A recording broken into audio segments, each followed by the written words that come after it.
Welcome back, everyone. It's Killer Shrew Fan here, and we have got another Jurassic World Fallen Kingdom toy review for you today. We are very excited to take a look at this. It is the Attack Pack Gallimimus. Now, I personally feel this is one of the unsung heroes of the line. A lot of people are giving praise to the Dimorphodon, but this is very exciting for me. This is our first Gallimimus toy since Series 2 Kenner. For the first film, and you know, I'm personally someone who feels that Gallimimus is a criminally underrepresented dinosaur in toy form and in the Jurassic Park universe. So we're going to give you a closer look at this model's packaging before breaking it open. I'm fine. Removing the figure and giving you a closer look at that. So without further ado, let's do this. So, starting off with the packaging, you've got the Jurassic World logo where it should be, and then down on the bottom left corner you have got Owen and Blue, the stars of the film, a 3+ years warning, which I qualify for. This Gallimimus is part of the Attack Pack, and on the bottom right corner it tells you that this figure is posable. If we move up the packaging, you can barely see Mount Sibo erupting, kind of warped due to the plastic that is encasing this particular toy, but it is just beautiful fan art, or not fan art, box art. Very eye-catching, very appealing to look at, very well done on Mattel's part. The back of the box features the other dinosaurs that have been released in the Series 1 Attack Pack wave. You've got we'll take a look at that in a minute, but you've got the Jurassic World Facts app reminder up there, and here you can see the other dinosaurs like I was saying. You've got the Dimorphodon, the star of this review, the Gallimimus, the Dilophosaurus, Blue, and then a generic green Velociraptor, and then you're told to collect them all. And there you can see the Jurassic World logo once again up in the corner. Just for a quick box comparison, I wanted to bring in the Old World Kenner packaging just to kind of show the similarities between these two, you know? I mean, you've got kind of the plastic bubble keeping them in, and then the Jurassic Park logo, and then the forest all silhouetted against an erupting sky. And if we flip them around here, you can see both of them kind of feature the dioramas and what else you can buy that is similar in size. So yes, I think Mattel was definitely harking back to the Old World Kenner packaging, and I think that is just fantastic. I mean, there is just something so appealing to the eye about both of these packages. It deserves to be said. Alright, it's time for the hardest part of any of these reviews, and that is, of course, breaking this dinosaur out of its packaging. I mean, it's always pretty exciting because you want to hold them in the hand, but the thing about Mattel's is that there's no going back once you've already opened it. So down in the corner here, you can see you've got a little pulling tab, great place to start, and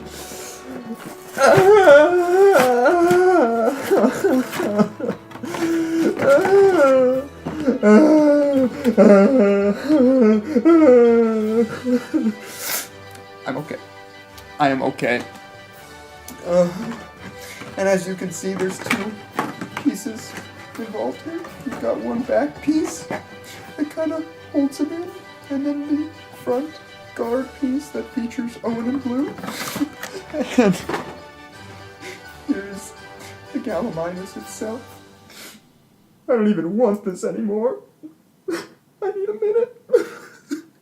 Alright, and here is our Gallimimus out of that plastic prison, standing in all of its glory, and as you can see, this is just a neat little figure. I absolutely love it. I know a lot of people aren't fans of like the overly dramatized poses that they seem to be doing for these attack packs, but I think it really does work on this Gallimimus. Starting off our closer look at the head, went too far. As you can see, you have got absolutely tiny scales sculpted into that face. I mean, this is just a tiny head. Absolutely minuscule. I cannot stress that enough, and yet they cram so much detail into it. It really is a triumph on Mattel's side. Like on the lips, on the eye ridges. I mean, there's my thumb. That's my thumb. That's a, oops, there he goes. That's a quick size comparison for just to give you an idea of how tiny that head is. It's smaller than my thumbnail, and yet they still managed to get all that detail into it. Going down the neck, as you can see, you've got wrinkles and striations, no scales really. It just kind of gives way to more of the skin texture and folds. Once you get to the midsection, you've got some lovely, very subtle areas of almost veins, and layers of skin that have kind of sagged under the weight. There you can see the arms. There's something about these arms that I do not like. They just look a little too human, and the way the plastic is kind of melded at the bicep is really just, I don't really care for that. That's one of my nitpicks with this model. Going down the rest of the torso, you can see you've got a nice powerful looking thigh there, more wrinkles and striations. This area just past the leg is a great example of the sculptural detail on this model. I think that looks fantastic. And as you can see, these skin wrinkles continue all the way down to the very tip of the tail. Going down the opposite side, you can see the classic Gallimimus cat eye looks fantastic in that head there. And another grievance that I have with this model is you've got this lovely patterning going down the dorsal region. I mean, this is a very simple colored model. It's really just 3 colors, if that. And you've got this lovely patterning, but then it just stops abruptly at the tail. It doesn't continue, it doesn't taper off, it's just a hard stop. And I get that these are the cheaper figures, so I guess I can't hold them to a standard where I would expect that, but still, it would be nice if it kind of carried down onto the tail a little bit. Here you can get a good look at the feet of this Gallimimus. Now, I personally don't think they're too overly sculpted. They're not too big. I think they're fairly proportionate. And this ankle area here, just so incredibly bird-like and ostrich-like. It is absolutely awesome. I mean, it's kind of different. I mean, you look at the right ankle compared to the left ankle. That one's super skinny. The right one is like super thick. I don't know what's going on there, but I think the feet are pretty good on this model. And speaking of the feet, if we move along the underbelly here, you can get a good look at the airbrushed underbelly. And there you can get the QR code, which you could scan into your phone. So if you want to do that, now is your chance to do that, to access the Jurassic World Facts app. And the other foot features the Jurassic World coat of arms, if you will. It's been moved from the thigh to the bottom of the foot now, and this is just to sort of show that it is in fact a Jurassic toy. Now, as far as the pose goes, you have a couple of options here. You can move that neck up, and he can kind of be looking up. Oops, he's gonna fall. Possibly in a grazing stance if we can get him to stand there. Yeah, I mean, it looks kind of like he's kind of feasting on some low-hanging branches there. I think Gallimimus was an omnivore, so yeah, maybe chasing after a bug or something. I think it works on several levels, but of course that's not all you can do. You can also move the arms around. They're kind of hindered by the leg, as you can see there. Other side, similar story. You can move them up and around. This one doesn't really have any hindrance. You could probably do 360. Don't know why you would want to. And then the legs go forward and back and up. Again, they get hindered kind of at that section there. The other leg can go forward, backwards, around, and it looks like he's kind of giving himself a scratch there on the neck, kind of like a dog. But yes, this does offer you a wide range of posing options. You'd think it wouldn't, since it's just like 5 points of articulations, come on.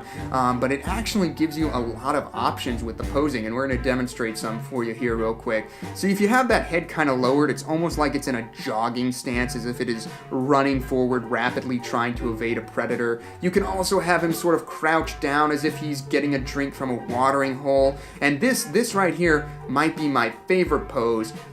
If we just tweak it a little here, you can take him and move that neck up, and it's as if he heard something while he was crouching down, and now he's on the alert. And it also kind of looks like he's about to run out of the starting gate at a track event of some sort, perhaps the 200-meter dash. I feel like Gallimimus would definitely excel in that department. So yes, a lot of posing options on this little model, and I think it is absolutely fantastic. Here you can get him sort of looking upwards, and while we're doing this, we're going to give you the measurement. He's about 5 inches, 4¼ inches, which is about 12 centimeters off the ground. And if we extend him all the way forward to that sort of jogging, head lowered position, if he'll stand for us, if we do that, he is about 7.5 inches long, which is about 19 centimeters long. So yeah, one of the smaller dinosaurs that Mattel has to offer. For a quick size comparison, we're going to go ahead and bring in our favorite dinosaur, Carnage, and it looks like he is going to make a nice tasty meal out of this Gallimimus. Perfect snack size. And it wouldn't be a Jurassic World Mattel review if we didn't bring in the old Kenner stuff. Here is the Series 2 Gallimimus. And, you know, I don't really think these two are play compatible. Mattel took a much more realistic approach with their Gallimimus.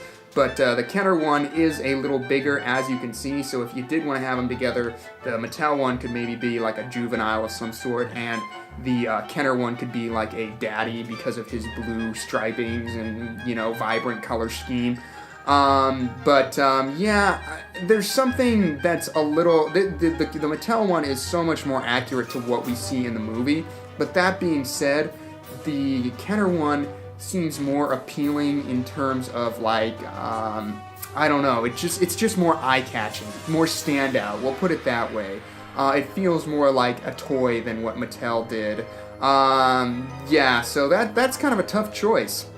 Well, everyone, that is going to do it for our look at the Mattel Gallimimus model. Overall, I think this is a fantastic figure, one of the best of the Attack Pack range, and I certainly recommend it. The best part of it is it's affordable. You can get several of these guys. It's like $7 and change. So you could get like a whole herd, and I think that was the whole point that Mattel was trying to go with on these Attack Pack models. They're cheap.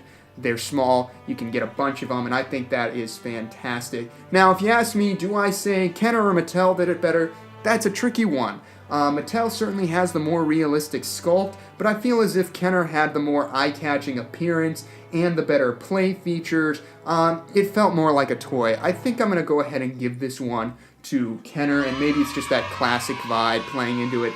I don't know. Maybe it's just me. I would love to hear your guys' thoughts. Let me know all of it down in the comments section below. And if you enjoyed our look today, don't be afraid to let us know by leaving a like. And don't forget to subscribe on your way out. We got another Jurassic World review coming your way shortly, and it's going to be a bigger one. So stay tuned. Thanks again, and Killer Shrew Fan out.